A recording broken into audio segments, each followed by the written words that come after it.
CBN e G1. Eleições 2018.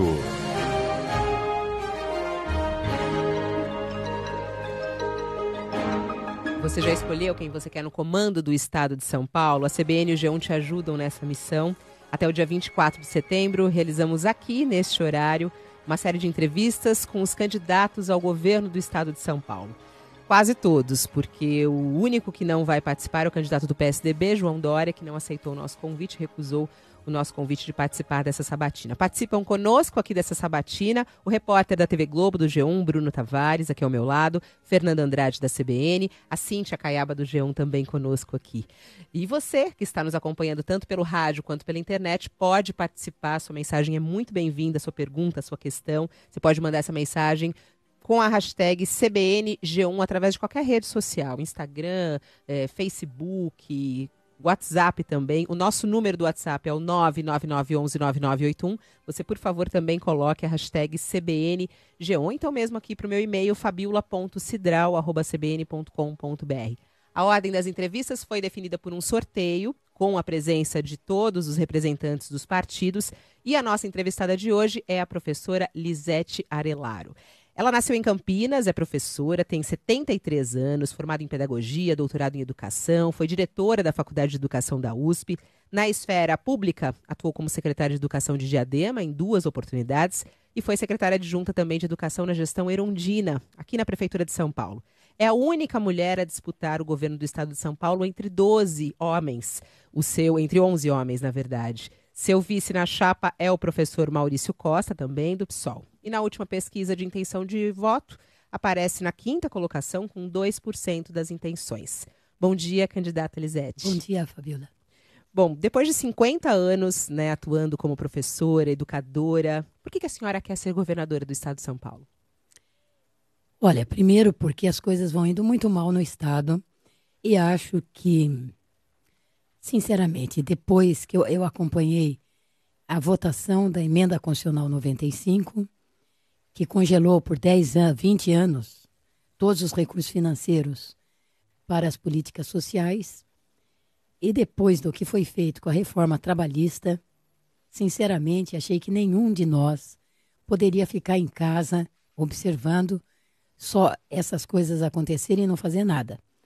Acho que 24 anos do PSDB em São Paulo já deu o que tinha e não vejo realmente significativa melhora em nenhuma das políticas sociais. Então resolvi colocar à disposição do meu partido a minha experiência em educação para ver se a gente dá ordem no Estado. A senhora diz no seu plano de governo que vai reverter contratos contrários ao bem comum, como privatizações. A senhora pode mencionar para a gente alguma coisa que reestatizaria de imediato? A Sabesp é uma que nós pretendemos reestatizar. Hoje você paga realmente você tem uma situação um pouco absurda, que também no que você paga do seu consumo de água, não é necessariamente só o que você consome, mas também um plus para que os acionistas, estes sim, tenham garantido o seu lucro no mercado, né? E você tem também disposições em que favorecem de uma forma desproporcional as empresas, uma vez que aquilo que havia sido estabelecido em convênio como sendo uma cota média delas, por incrível que pareça, também foi possibilitado que quanto mais elas gastassem, menos elas pagariam. E hoje, portanto, vocês têm empresas com um desperdício bastante significativo, porque efetivamente, em vez de se eu posso não pagar 10 mil e pagar 8 mil ou 5 mil, eu não vou ter nenhuma consideração com a água. Estatizar assim, retomar a Sabesp dessa maneira não é um processo fácil. Como é que o Estado vai fazer? Primeiro, não tem nem dinheiro para... Ela perguntou diretamente. Então, estou dizendo que uma das empresas que a gente pretende fazer isso, tá certo? Aí é reestatização. É um desejo, né? É uma proposta. E como é que seria esse caminho? Como é que faria isso? Porque tem que comprar essas partes acionistas. A primeira questão é rediscutir o contrato realmente que foi feito com os acionistas, estabelecendo critérios um pouco mais objetivos e de acordo exatamente com a própria função da Sabesp, não é? A Sabesp hoje tem alguns problemas também internos, Você sabe que uma das perdas realmente que nós temos de água também significativas é a falta de manutenção, que nós temos muito buracos que não são, né, infiltrações que não são cuidadas e que também precisam entrar. O outro problema é que, na verdade, em relação ao saneamento básico, eu diria que a Sabesp fica a dever. Então, nós temos que ver aonde que tem sido investido os recursos efetivamente da Sabesp. Candidata, mas fazer as coisas dessa forma, quer dizer, romper um contrato que está vigente, a Sabesp é uma empresa... romper, nós vamos rediscutir e, obviamente, restabelecer novas... Certo, mas a Sabesp é uma empresa de economia mista. Isso, o Estado é dono de 50,3% da Sabesp, não dela. Tem, inclusive, ações negociadas na Bolsa de Nova York. Não, principalmente lá. Hoje por volta de 20 e poucos por cento. Quase, em termos de mercados, quase a maior parte.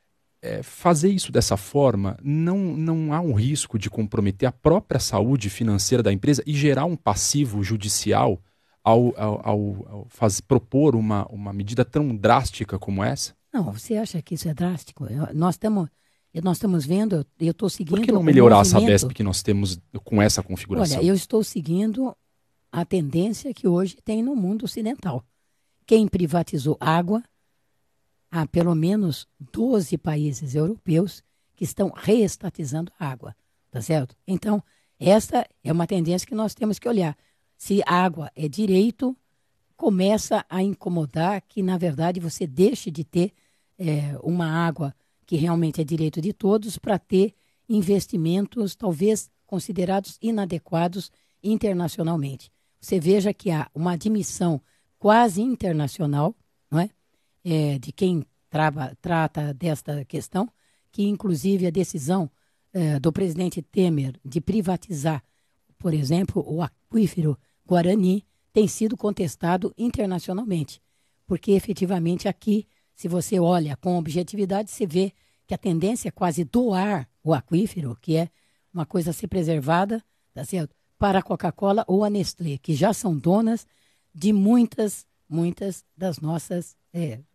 Você vai pegar toda a nossa área, Poços de Calda, Caxambu, etc., já estão realmente privatizados. A senhora tem então, uma proposta muito semelhante para os pedágios, né? Deixa eu só fazer uma colocação com relação à Sabesp. A maioria dos países reestatizou quando já tinham 100% de coleta e tratamento. Não é o caso de São Paulo. Sim, exato.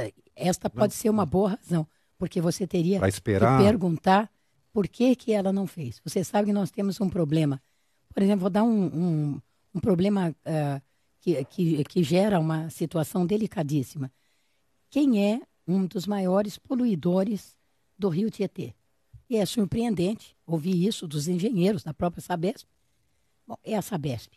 Então, a Sabesp, que tem a função, inclusive, de cuidar, não é, desta situação, ela não tem legitimidade para cobrar que as outras empresas, as outras indústrias, tá certo, que jogam efetivamente detritos no Rio Tietê, sejam penalizados, porque a própria estatal, digamos assim, não obedece aquilo que ela deveria cuidar.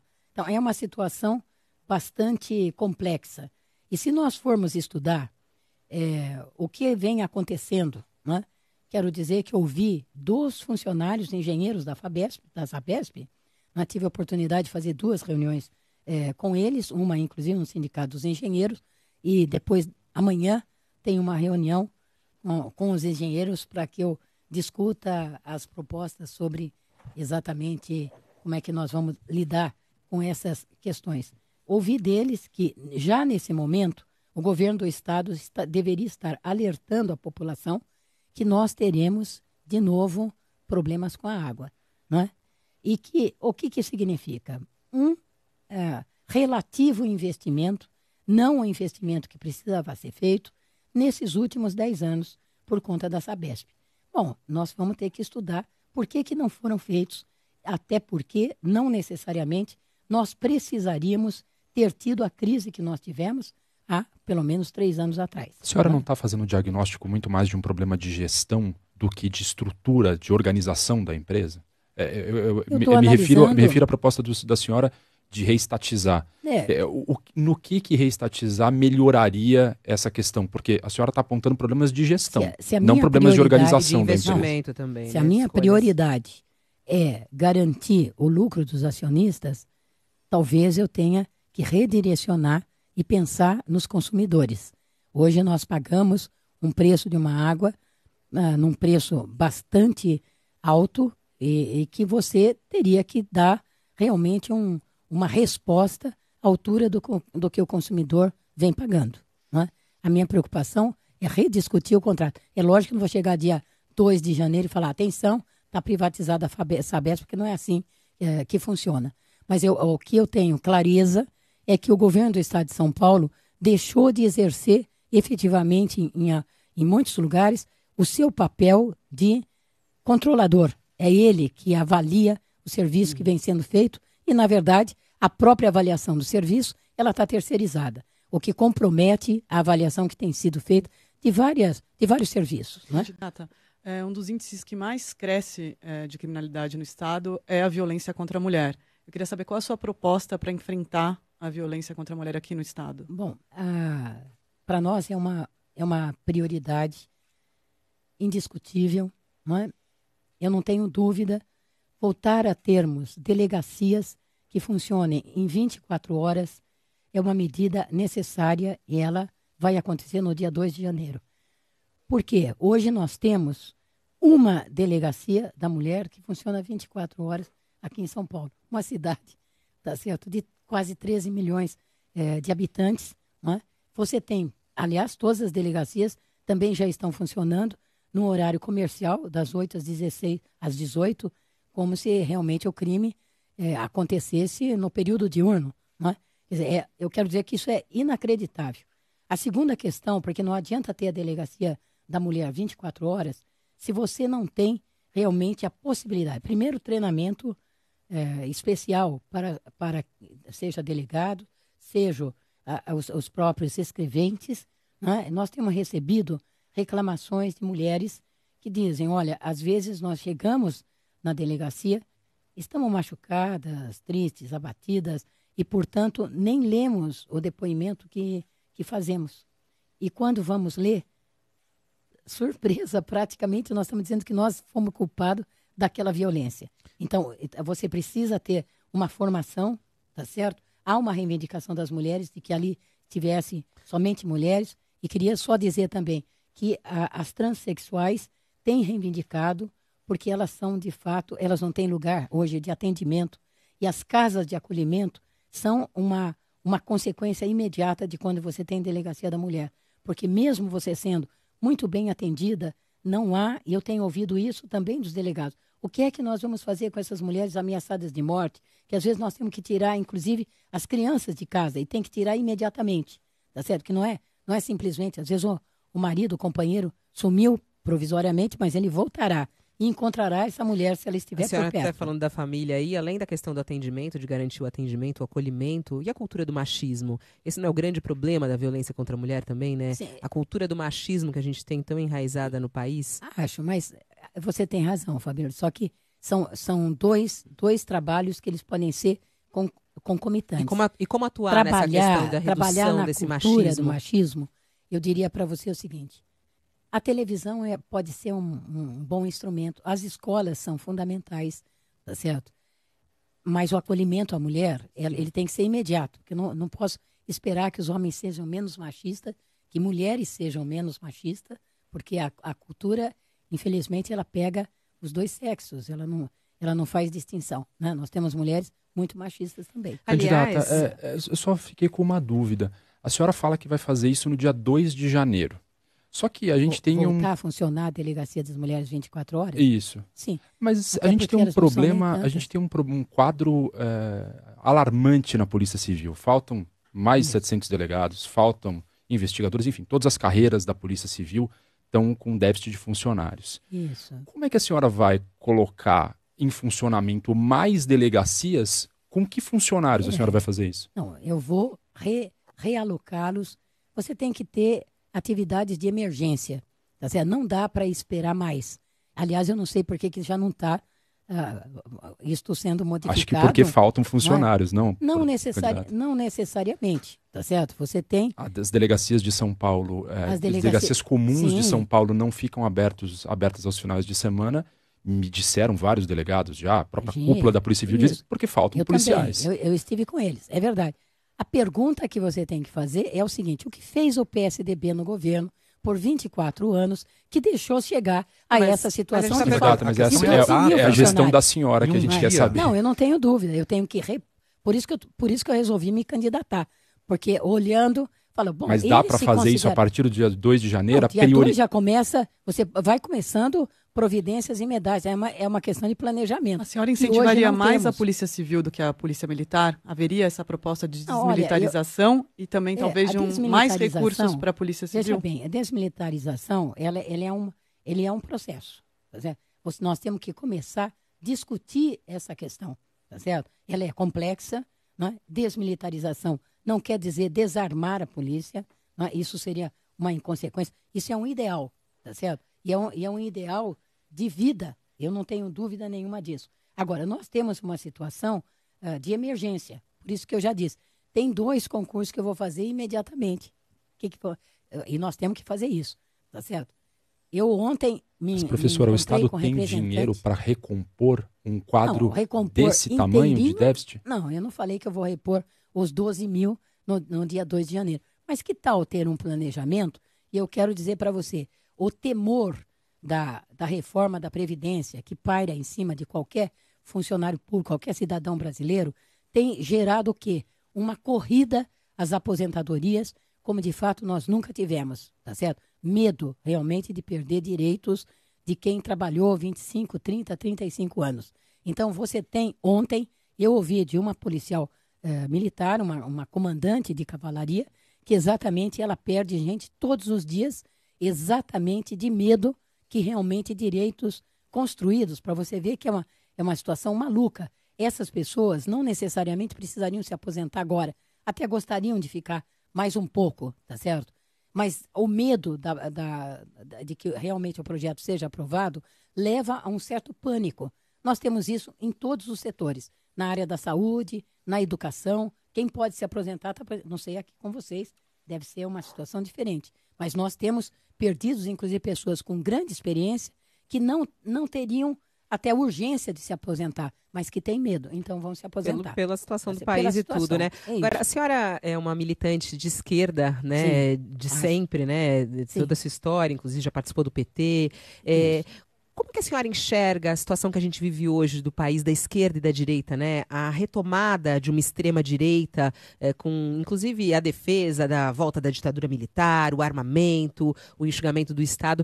A esquerda falhou, na sua opinião? Qual foi o erro da esquerda no seu entendimento?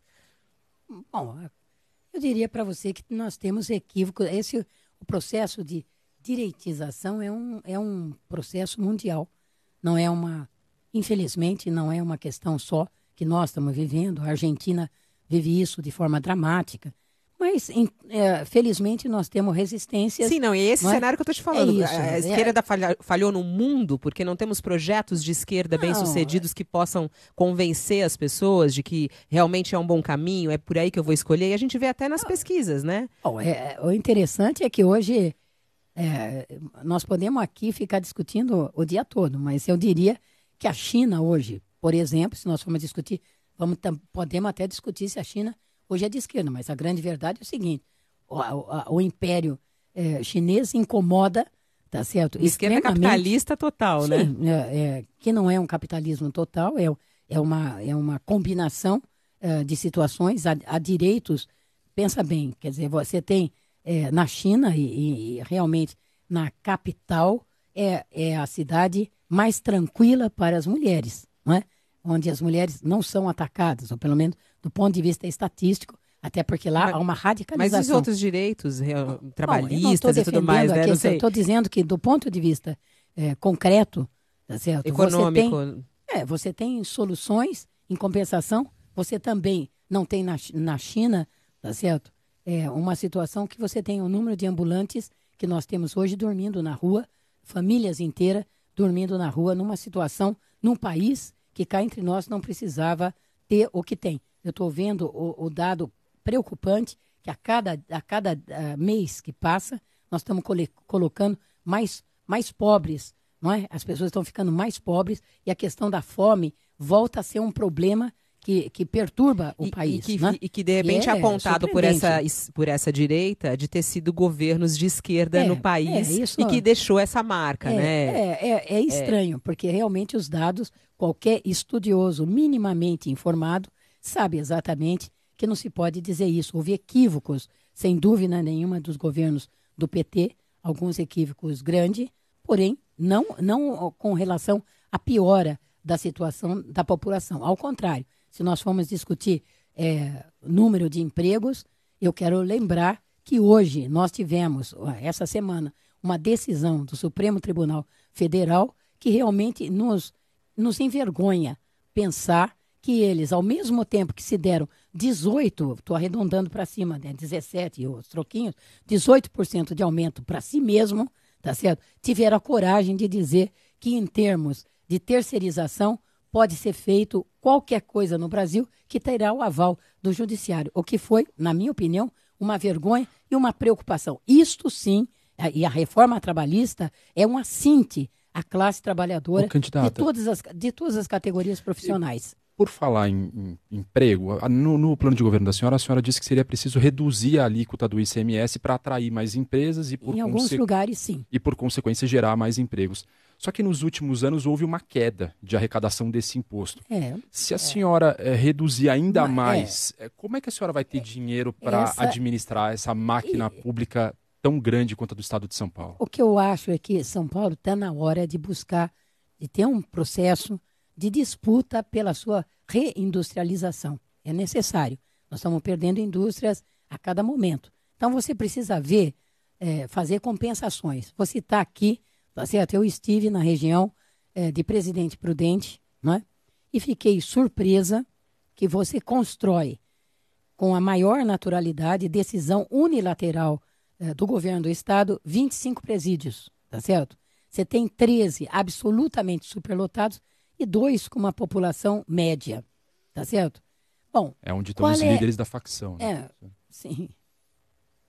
Os líderes da facção estão em diversos outros lugares, querido. A senhora transferiria eles para... Não, eu não vou transferir. Eu quero dizer o seguinte, não houve nenhuma compensação para a região aceitar isso. O que é que foi acontecendo? Tem um hospital penitenciário? Não, tá certo? Se você visitar, eu até recomendaria que a CBN fizesse uma reportagem especial para você visitar a situação dos nossos presídios. Eu quero ver alguém que defenderia um amontoado de homens e mulheres em celas que caberiam 25, já estaria lotado, e você tem de 80 a 100. No que isso pode ser educativo, no que isso pode pensarmos depois numa ressocialização, não é? Eu estive lá e ouvi dos prefeitos uma questão muito objetiva. Estou pegando o Presidente Prudente. O que aconteceu? Se você tem 25 presídios, as pessoas ficam um pouco preocupadas. É bastante presídio, né? Ninguém quis. E o que acontece? As indústrias que tinham ali estão encostadas no Mato Grosso. Mato Grosso falou, vem para cá e eu diminuo 2 ou 3. Não pensa que houve diminuição de 15% de ICMS. Elas foram para lá, tá certo? Então você teve, inclusive, um processo. Nesses locais, você tem que tentar disputar para trazer aqui. Tem que ter compensação, onde você, na vida das pessoas, realmente teve uma interferência de uma ação do governo que realmente prejudicou toda a área. Não é? Ou, logicamente, que a região do litoral de Santos precisa de outro tipo de estímulo e incentivo que não necessariamente abaixar o ICMS. Nós estamos aqui na Sabatina CBN, G1, recebendo hoje a professora Lisete, participam conosco aqui, Bruno Tavares do G1, também Cíntia Acaiaba do G1, Fernando Andrade do CBN. Tem questão aí já dos nossos ouvintes, leitores? Tem sim. Candidata, a senhora pode acompanhar, para mandar para cá a sua questão, pode colocar em qualquer rede social a hashtag CBNG1. Nossa ouvinte aqui, a Fátima, ela cita um caso que a TV Globo levantou, que criminosos atacaram 22 escolas e creches, 22 escolas e creches por dia no estado de São Paulo no ano passado. Mais de 8 mil instituições de ensino foram furtadas, roubadas ou vandalizadas no ano passado. E a nossa ouvinte aqui, a Fátima, ela pergunta à senhora qual que é uma proposta que tem com relação a essa violência em escolas. Bom, nós precisamos separar as coisas. Eu estou um pouco surpresa, eu acompanho os números de violência, estou um pouco surpresa, que acho que está superestimado, mas não tem importância, bastaria ser informação. Foi o problema que eu quero te dizer é o seguinte, nós temos hoje uma situação, toda situação de alto desemprego, você vai gerar uma violência nas cidades, eu não tenho dúvida. Que eu saiba, nós estamos batendo nos 5 milhões de desempregados no estado de São Paulo, portanto, já é um alerta preocupante, né? Isso tem consequências. A violência nas escolas, eu quero dizer aqui da minha prática e de uma coisa que não tem mais acontecido. Nós deixamos de abrir as escolas nos finais de semana.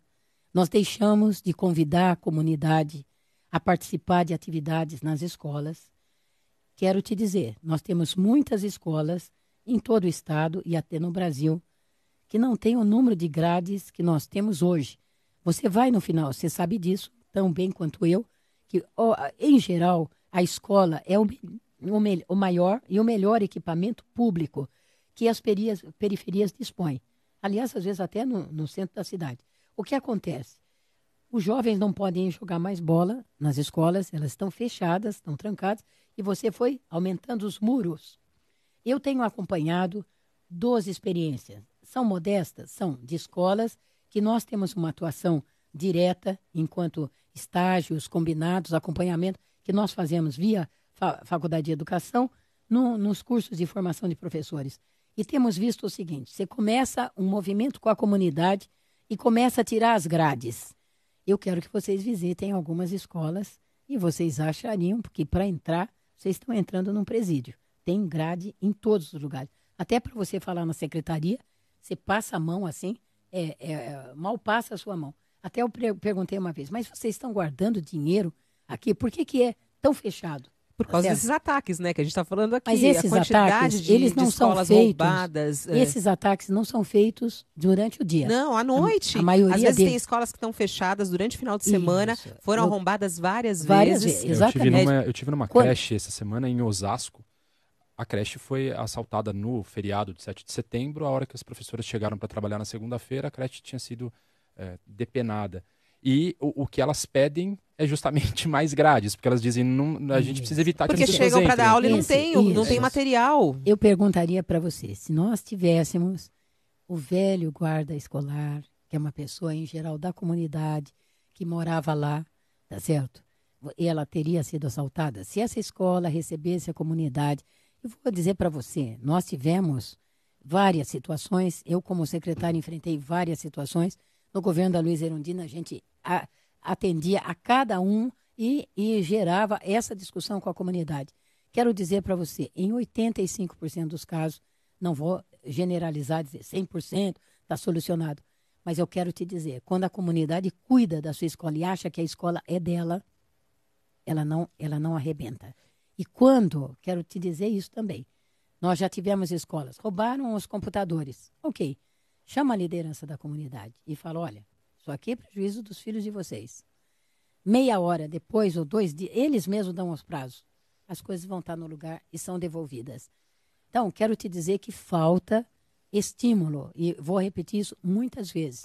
Falta estímulo para você conversar e convidar a comunidade. Essa reconstrução de família, escola que a senhora está propondo, que é o que todos os educadores falam, né? Essa proximidade, o quanto a gente temos boas experiências. Estamos muito distantes hoje em dia disso. A gente vê a realidade de uma maneira que as pessoas não têm esse cuidado. A escola hoje, inclusive a qualidade do ensino, né? Os números deixam os pais aterrorizados. Hoje uma criança termina o ensino médio, ela não sabe matemática, não sabe português. Não é uma maneira simples, né? Não houver modificações do que vem por aqui, inclusive no estado de São Paulo, os pais vão lamentar muito mais. E quais são essas mudanças? De que maneira melhorar rapidamente a qualidade do ensino do estado de São Paulo? Olha, você sabe que nós adotamos aqui no estado de São Paulo, desde o governo Serra, apostilas. Pode ser cadernos, tá? Mas todo exatamente uma proposta de conteúdo pré-determinado. Isso mata qualquer criatividade de escola. Se você chamar a escola... Tiraria as apostilas. Eu não tenho dúvida nenhuma, imediatamente. Elas já E não você são utilizadas sabe- em alguns, né? Eu entrevistei alguns professores, eles...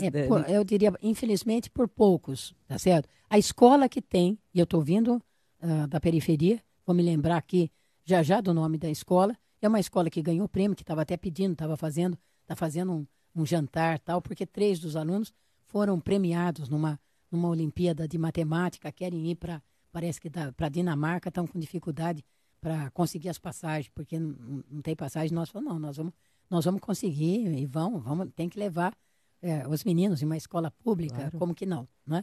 Mas talvez o secretário de Educação se sensibilize, ouça esse programa e resolva ajudar a escola, né? Agora, de todo jeito, tá certo? Não há dúvida nenhuma, tá certo? Que você pode, se você estimula a escola para que ela tenha o projeto dela, esse projeto seja discutido com os pais, para dizer, olha, nós vamos trabalhar nessa direção. Se você dá um dinheirinho para a escola, quero só lembrar para vocês, hoje as escolas estaduais não recebem diretamente na escola nenhum tostão. Só temos um programa federal, que é um pouquinho, mas temos um programa chamado Programa de Dinheiro Direto na Escola, PDDE, certo? Se o estado de São Paulo, que tem um dinheiro, nós somos o estado mais rico da federação, é bom que se lembre disso. E gastamos muito pouco em educação, gastamos 3,7% do PIB, menos proporcionalmente do que gasta em educação. O salário dos professores chegaria a uma média do Maranhão, por exemplo, de R$5.000? A senhora conseguiria chegar a isso? O Maranhão, isso é um pouco mais complexo. É que o Maranhão tem uma situação que nós não defendemos e não queremos ser iguais, que é exatamente o Maranhão municipalizou praticamente 86% da sua rede. Então, ela lida com 14% dos professores. Mas eu acho que eles fizeram uma coisa que qualquer um que fosse secretário lá já podia ter feito isso há muito tempo. Parabéns ao governo do estado do Maranhão, que resolveu investir no salário dos professores. Mas é difícil porque cria uma situação também de desequilíbrio no estado. Exatamente isso que eu ia perguntar para a senhora. E essa situação é muito delicada. A senhora fala de um aumento do salário dos professores de 40%. É a defasagem histórica que você tem hoje no Brasil. Mas não há outras defasagens históricas com policiais, com médicos, com enfermeiros, com outras categorias? Menos. Eu quero dizer que nós temos um projeto de pesquisa há 6 anos. E realmente professor ganha no Brasil e também em São Paulo, não há exceções, tá certo? Ele ganha 40% menos do que ganha qualquer outra categoria profissional com a mesma formação acadêmica. Basta você ver, aliás, qualquer concurso público. Então, na verdade, é recolocá-lo, tá certo, no patamar das outras categorias. Qual seria o custo disso, candidata? Ele vai custar, nós vamos precisar, para colocar ordem, corrigir, reformar a escola, construir quadras cobertas, tá certo? Bibliotecas, que essa é uma grande disputa, tá certo? Laboratórios que sejam modernos, né? Não os do nosso tempo, mas você não pode continuar trabalhando com física, química e biologia com giz e lousa, porque isso decididamente está superado. Nós temos tecnologia, temos professores, e aí é que entra... Mas esse levantamento que a senhora ia falar, desse custo... 3 bilhões. 3 bilhões. 3 bilhões para dar uma geral na escola e aumentar o valor dos...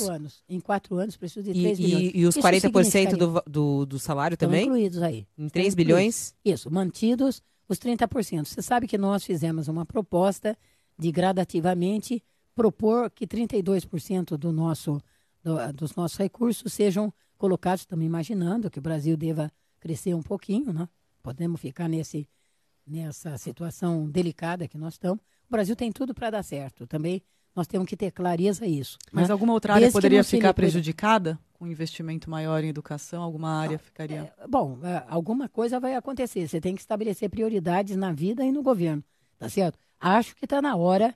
Tá certo? Faz 20 e tantos anos que nós estamos esperando alguém entrar e falar, afinal, educação é prioridade.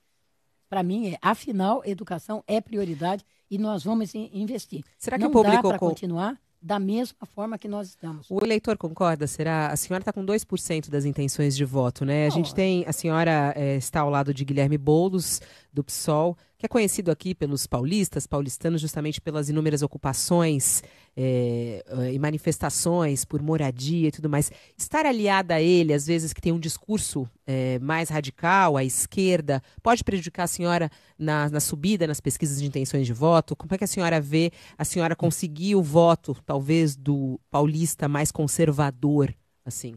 Bom, eu estou disputando 2 votos diretamente. Primeiro, dos professores e das professoras. Atenção, estou dizendo prioridade 1 da educação, tá certo? Com tudo o que isso significa. 2, estou disputando o voto das mulheres. Nós somos 52%. Eu sou a única candidata mulher. Sou a primeira professora da USP que resolve enfrentar essa disputa. Sabia disso? Então, tem várias primeiras vezes. Que tal ser a primeira governadora? Estou convidando as mulheres a fazer essa escolha, tá certo? E apostar numa mulher. Já apostaram em tantos homens que não deram certo. Que tal uma mulher aí para fazer a graça, né? Aqui no estado de São Paulo. Boulos não te atrapalha? Não, Boulos não me atrapalha, ao contrário. Quero lembrar que nós temos uma questão bastante delicada na questão da moradia, né? E falta realmente ação do governo quando você está lidando com empresas ou, eu diria, banqueiros, que nós temos uma tolerância desproporcional. Vou citar 2 casos. Qualquer capitalista no mundo que acompanhou o que foi feito no Brasil da negociação Itaú-Unibanco e a dispensa do pagamento da dívida ao Estado brasileiro de 25 bilhões é uma vergonha. E aí, realmente, as pessoas já não dizem mais, isso é um negócio da China. Eles dizem, esse é um negócio do Brasil, Zil, com Z, tá certo? Então, falta realmente um pouco de vergonha na cara. Eu quero dizer que aqui o meu adversário, Dória, antes de deixar a prefeitura, de fato, fez uma negociação surpresa com o Banco Santander. O Banco Santander devia 300 milhões de reais, tá certo? Dívida pública para a Prefeitura de São Paulo. Surpresa, vou fazer um bom negócio. Fechou o negócio por 100 milhões. E disse, é melhor 100 milhões na mão do que 300 milhões voando. Pergunto para vocês se é possível um banco como o Santander, que se um dia nós tivermos a chance histórica de discutirmos como foi liquidado o Banespa, o maior banco estatal que nós tínhamos, que deu de presente para o Santander, que cobra efetivamente juros absurdos aqui, que não cobra na Espanha, nós já teríamos uma surpresa. Por isso que eu estou dizendo, falta um pouco. A única empresa no Brasil que deu certo nos últimos 50 anos chama-se bancos. Tá, candidata, ainda sobre o PSOL, um partido relativamente pequeno, a bancada federal tem 6 deputados aqui na Assembleia. Bons, né? Tem 3. Aguerridos, fazem a diferença. E lá. nesse ano, candidata, há mais dificuldades por causa da reforma política, criou uma cláusula de desempenho, proibiu coligações a partir de 2020, ainda não vale, mas vai valer a partir de 2020. O PSOL tem uma tradição de não fazer alianças com qualquer um, certo? O partido não deve mudar de posição para sobreviver mais? A sua candidatura não pode ser uma estratégia de moeda de troca? Bom, eu não segundo entendo turno bem aonde você quer chegar. Veja, eu sou candidata, tá certo? Para valer. E, efetivamente, nós temos uma coligação com o PCB. Por quê? Porque é o partido que mais teve identificação com as nossas propostas. Não adianta nada você fazer uma coligação depois que torna ingovernável a sua possibilidade. Bom, eu vou querer, vamos mexer nos contratos. Ah, não pode, porque aí fulano é amigo de ciclano, outro é amigo de ciclano, você não vai mexer em nada.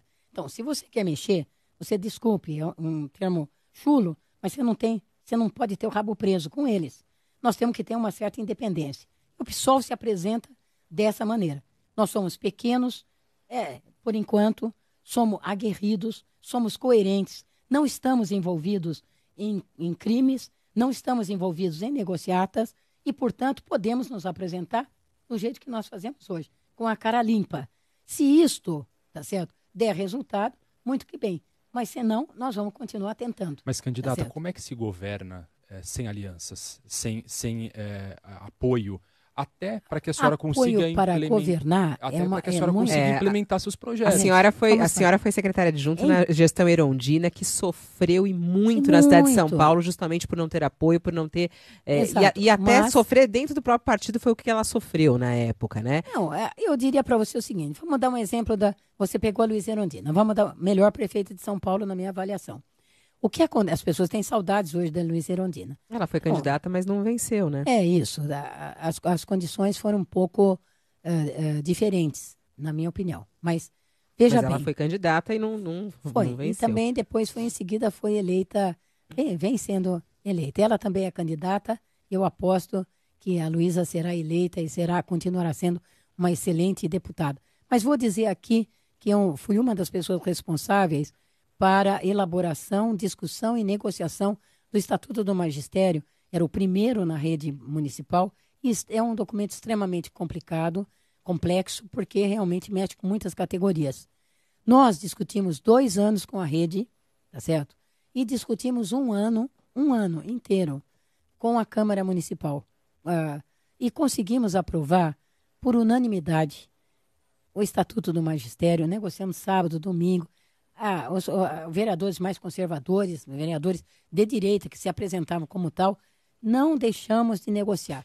Quando chegou no final, quero até lembrar aqui, um dos vereadores que até era contra a ideia, ele é contra a ideia até do Estatuto do Magistério, tá certo? Ele disse, olha, tendo em vista o processo de negociação democrático que eu reconheço que foi feito, eu até faltarei para que vocês possam aprovar esse projeto. Mas a gente está falando do Estatuto do Magistério que talvez não tenha tanta polêmica como outras questões que a senhora quer colocar, não? Eu como não tenho governo. dúvida. E, com certeza é difícil de aprovar na Assembleia Legislativa, por exemplo, a questão da Sabesp, a questão que a senhora das OS, né? A senhora que é contra as organizações sociais. Eu quero só dizer para você, eu e o Tribunal de Contas do Estado, é bom que se diga. E quando você faz um estudo, quando você lê o relatório do tribunal, o alerta, que não é o primeiro, estou pegando só o último, porque efetivamente é bom trabalhar sempre com o último documento. E você vê as 38 recomendações e até algumas denúncias que o tribunal faz, é surpreendente que você diga ainda que as contas sejam aprovadas, tá certo? Então, eles estão dizendo, olha, está se repassando recurso público para entidades que não têm cumprido há 10 anos com as suas obrigações. Então, eles dizem, a saúde vai mal porque é assinado um contrato, é feito outra coisa e ninguém toma providência. Isso tem algumas organizações sociais com problemas, tem outras, porém, que são muito produtivas. E elas produzem 52% mais do que os hospitais públicos. Por exemplo, hoje a gente tem mais ou menos 8 mil contratos em organizações sociais no estado de São Paulo. Né? A senhora pretende acabar com todos os contratos? Claro que não. Em nenhum momento, nem no meu programa, está dito assim, vamos acabar. Isso seria irresponsabilidade, aliás, seria uma coisa totalmente infrutífera. Tá certo? E nenhum de nós é irresponsável dessa maneira, tá certo? Agora, nós vamos analisar. Nós já temos, que é muito difícil, o conceito de transparência que o governo tem é um pouco diferente do que se esperava de uma lei de transparência. É muito difícil conseguir, inclusive, as informações como elas devem ser dadas. Até das desonerações que foram feitas, que, pela lei, elas teriam que ser feitas via Assembleia por uma única razão. Não que para o governo PSDB tivesse algum problema, porque praticamente a Assembleia Legislativa hoje não existe. Faz o que o governador quer. Então, ok, não teria nenhum problema ter feito pela Assembleia. Eles nunca vetaram uma coisa do governador. É importante. Mas, efetivamente, você não consegue a informação. Por quê? Porque é feito por decreto e é publicado no Diário Oficial 2 linhas. Eu sei que vocês sabem disso até melhor que eu. Então, eu vou devagar.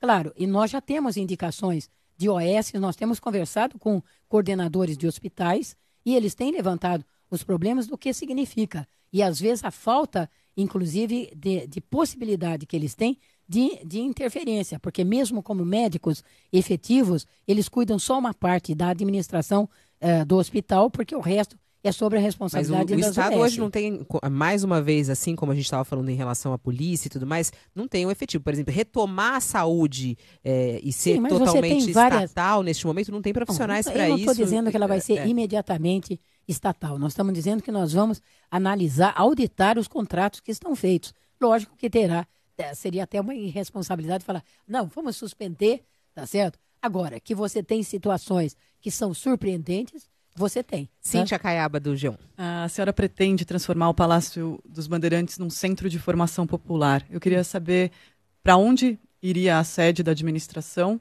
e o que seria feito até da creche que está ali dentro do palácio. E onde a senhora iria morar?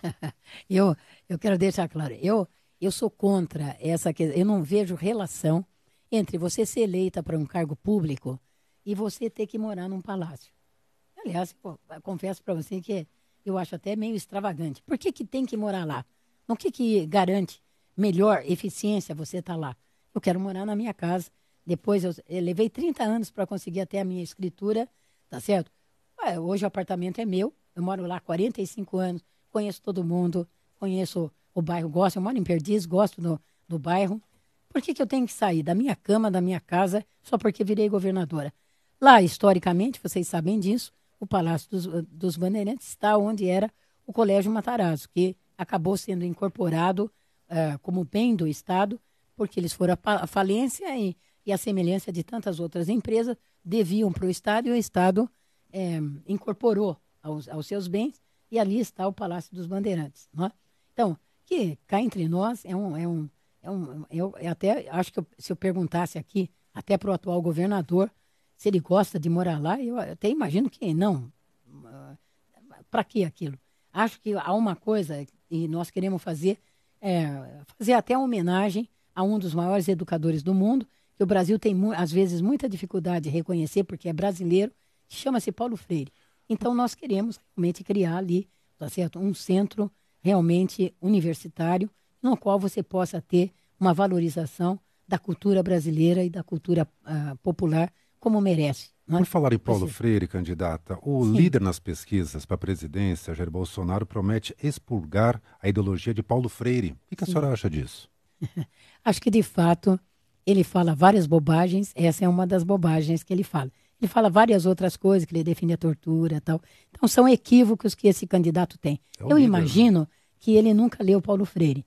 Então, eu até convido e ofereço já uma vaga ao candidato, tá certo? Não precisará se submeter a nenhum processo seletivo. Eu ministro um curso na pós-graduação da Faculdade de Educação da USP sobre a atualidade do pensamento Paulo Freire e convido, portanto, o candidato a ser meu aluno. E eu acho que ele vai sair de lá valorizando um brasileiro que ele só não valoriza porque ele não conhece. Candidato. Se conhecesse, estou dizendo isso, o mundo faz realmente homenagens ao Paulo Freire. Inclusive, gostaria de lembrar aqui que a ministra da Educação da Finlândia, tá certo? Um dos países que é considerado com a melhor educação hoje no mundo, reconhecida pelo CDE, que agora nós estamos usando esses organismos para dizer como vai a educação, tá certo? A OCDE realmente reconhece a Finlândia como um dos melhores e a ministra da Educação teve a oportunidade de nos dizer que Paulo Freire é um dos grandes pensadores que orienta e mobiliza e estimula a educação na Finlândia. Então, é com prazer que a gente vai poder realmente homenagear quem deve ser homenageado. Mas eu não tenho dúvida, viu? Quando ele lê, eu acho que eu vou até... Você faz uma boa sugestão. Enquanto ele está hospitalizado, que a gente deseja melhoras a ele, vou mandar uns trechinhos do Paulo Freire. Quem sabe ele se sinta melhor, tá certo? E comece até a mudar. Fala, não, eu ia expurgá-lo, mas conheci melhor e vou valorizá-lo, tá certo? Vou convidá-lo, tá certo? Para ele, de todo jeito, onde ele estiver fazendo o que ele estiver fazendo, e evidentemente que ele esteja presente na nossa inauguração da Universidade Paulo Freire. Candidato, eu queria retomar o tema da segurança, porque a senhora tem uma proposta aqui polêmica. Polêmica, sim. Tem várias propostas polêmicas. A senhora defende eu gosto da polêmica. Um plano de desencarceramento em massa da população carcerária, mas a gente sabe que não é papel do governador nem prender nem soltar. Quem faz isso é a justiça. Isso. Esse é um ponto.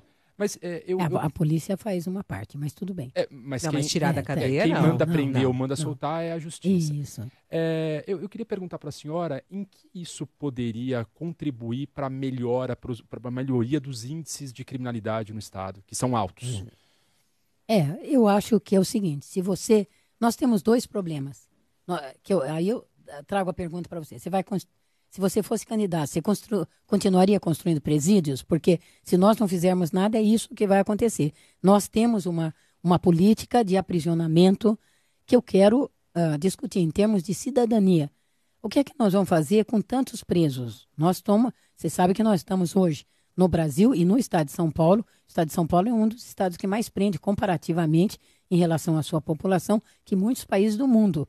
Então, não é uma situação tão tranquila. Eu pergunto para você, qual é a função da prisão? Não é, que a pessoa passe e seja punida e em seguida ela saia e viva um processo necessário de ressocialização? Não é esta a função não seria essa a função de uma prisão? Mas o seu trabalho como governadora não seria, de repente, melhorar a situação dos presídios? A forma que as pessoas já comecem a se ressocializar lá, né? Porque a senhora não vai poder soltar os bandidos. Não, eu diria para você o seguinte... 25%? Não, 25% são os dados... Os presos. Os donos, tem nenhuma veja bem, sobre a vida processual por isso que eu estou dizendo para você. Uma governadora, ela tem funções que ultrapassam simplesmente o que eu posso fazer ou não. Eu também vou ter uma ação de negociação cooperativa com os municípios, tá certo? Que pode acontecer ou não. Terá municípios que vai dizer não e vão ter outros que vão dizer que sim, tá certo? A questão é o seguinte, do ponto de vista concreto, os dados oficiais mostram que 25%, não sou eu que estou dizendo isso, dos presos, eles realmente são presos que não estão julgados, certo? E por isso que eles estão lá. E que parte dessas pessoas que não... Então, são duas situações. Primeiro, não estão julgados. Eu não tenho dúvida. Eu vou perguntar, o que vocês precisam... Foram presos em flagrante, né? Assim, eu nem estou discutindo isso. Estou considerando que eles estão corretamente presos. Não estou nem discutindo se está errado ou certo. Eu estou só dizendo o seguinte, uma constatação. Eles não conseguiram ser julgados ainda. Primeira coisa. Segunda coisa, há uma informação da própria Justiça de que tem um número, que eu diria, estimado, um pouco alto, de que você tem, na verdade, não são todos presos com graves crimes, que tem muitos crimes leves. Por exemplo? E que, por exemplo, vamos dizer assim, o chamado pequeno traficante, vou chamar um pequeno traficante, chamar pequeno traficante, tá certo? Alguns até dizem, Lisete, mas ele nem deveria ter sido preso. Bom, mas os dados mostram que eles foram presos, tá certo? Eu estou dizendo isso porque eu já conversei até com a Polícia Militar e ele fala, Lisete, mas onde estão esses dados? Eu mostro os dados oficiais. Tem experiências positivas de desencarceramento no Rio Grande do Sul? Não sei, alguma experiência positiva? No mundo inteiro, ninguém junta 100 pessoas numa celinha. E aqui não vai acabar nunca, porque nós vamos continuar. Cada vez que eu prendo, eu ponho mais gente presa. Não é que eu construo mais presídio, isso significa alguma proposta de trabalho lá dentro, nada disso. Nós temos amontoado de pessoas. Isso seria A prisão é a melhor escola do crime. A pessoa entra um amador e sai um profissional. Candidata, esse não seria um caso de colocar em plebiscito, já que a senhora defende os plebiscitos, colocar para a população decidir isso? Eu acho que pode ser interessante. Vamos começar com um processo, inclusive, de usar as televisões para fazer também formação educativa das pessoas. E aí, se a população decidir não soltar, né? Não, nós já tivemos situações em que eu não tenho problema democrático de ser contrariada na minha ideia. Eu vou formando, como professora, a gente passa muitas situações dessas. Às vezes você propõe um caminho, tá certo, na sua escola e nem sempre naquele primeiro momento se dá certo. Aqui nós defendemos historicamente, por exemplo, que diretores sejam eleitos, como aliás eu fui eleita na Faculdade de Educação, como funciona o ensino superior, que você elege, mas o cargo seu efetivo só tem um, que é professor. Depois você exerce qualquer cargo, inclusive a reitoria, depois você volta como professor. Nós propusemos isso em várias situações e aqui no município de São Paulo eles falaram não. Ok, a gente falou, olha, eu acho que vocês estão errados, mas vai continuar do jeito que a maioria quer. Eu não tenho dúvida que vamos ouvir a família dos presos, você tem vários problemas no meio do caminho, tá certo? Inclusive, famílias que hoje aqui em São Paulo, você sabe disso, você é presa aqui em São Paulo e depois você pode ser transferida para qualquer lugar do estado, inclusive em Presidente Prudente. Quem paga o seu traslado. Você é pobre, está na periferia. Quem é que está fazendo isso hoje? Vamos enfrentar a questão. Um grupo que se fortalece dia a dia, graças à ausência do Estado, que chama-se PCC. E qual é o plano Comando de Vermelho, combate? etc. Eu não vi no plano do governo da senhora nenhum plano de combate a essa facção. Não, a essa facção não. Eu não preciso escrever essa facção. Não preciso pôr o nome. Não, o Eu- crime mas o que organizado está dito- mesmo, a forma o como a crime senhora vai organizado atuar. organizado de forma geral. Isso, é. opa, essa é a segunda medida que tem lá, tá certo? Eu não tenho dúvida nenhuma. Alguém Qual é a aqui medida? está... Qual é a medida? Alguém está aqui... Eu vou procurar os grandes traficantes, tá certo? A outra questão, você sabe uma forma polêmica, mas absolutamente saudável de você começar a combater o PCC?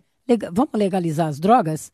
Porque hoje nós temos a mistura de drogas, inclusive, que a juventude está consumindo, não a juventude rica, a juventude pobre, tá certo? A maioria da população que está consumindo coisas misturadas, que está na hora do Estado entrar para dizer, olha, isso pode, isso não pode, isso não pode. Que nós temos, inclusive, enlouquecendo a juventude, você sabe disso como eu sei. Então, você tem drogas que você tem que começar a legalizar. Se você legalizar, eu acho que muitos dos nossos meninos que hoje abandonam a escola para ser realmente um pequeno traficante, ele voltaria Mas essa para as nossas legalização seria em escolas. esfera federal, né, candidata? Sim, nós vamos começar... Sim, o fato de ser federal não tem... Eu quero saber quando que aqui o governo do PSDB levou esta proposta ao governo federal. Essa ideia justamente é de Fernando Henrique Cardoso, né? E por que não? Candidata, Tá de uma certo? maneira bem breve, qual que é Eu a- pergunto para você, por que ele não fez isso?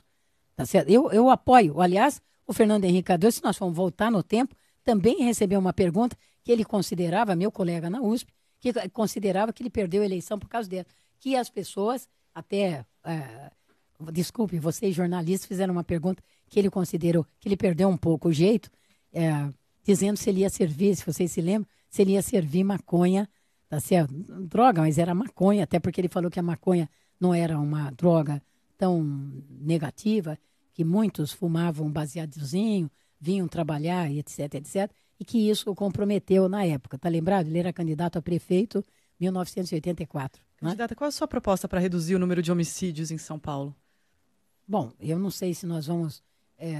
essa pergunta direta, não sei te dizer. Nós vamos ter um policiamento na rua, tá certo? Se a ronda realmente estiver na rua, ela evita várias situações, ela previne o crime. Evitar o crime, ela é uma questão que demora mais. Se você der melhores condições de vida, de saúde, de emprego para a população, é bastante possível que os crimes sejam reduzidos. Eu aposto nisso. É política social contra o crime. Bom, eu não tenho dúvida. A gente chega aqui na reta final da nossa entrevista, a gente sempre termina com um pinga-fogo. Eu gostaria que a legal. senhora é a favor ou contra, sim ou não, por sim ou favor. não. Isso. Sem justificativa. Contra Tá ou a bom. favor a legalização do aborto? A favor. Discriminação da maconha, a senhora já falou. Vai aumentar a tarifa do transporte público? Não. Não. Na Cracolândia, política de redução de danos ou internação compulsória? Política de redução de danos. Concessão de parques públicos à iniciativa privada? Dia 2 de janeiro suspendeu o projeto que autorizou Não. isso. Não. Ocupações para reivindicar moradia, sim ou não? Eu espero que eles não precisem ocupar, que nós teremos resolvido antes. Inspeção veicular em todo o estado de São Paulo? Sim. Progressão continuada? Não. Cobrança de mensalidade nas universidades públicas? Contra. Educação em casa, homeschooling, que foi discutido ontem no Contra. Supremo. Contra. Uma qualidade e um defeito seu? Teimosia. Qualidade, teimosia. Ela te ajuda e te atrapalha. Exatamente. Essa é a candidata Lisete, do PSOL. Muito agradecida por estar aqui conosco na nossa sabatina G1 e CBN. Eu que agradeço, gostei bastante. Vocês são muito mais simpáticos do que disseram. Muito obrigada. Amanhã a gente tem mais uma sabatina aqui, neste mesmo horário para você, a partir das 11 horas da manhã. Muito obrigada pela sua companhia. Uma boa tarde a você. Agradeço a todos.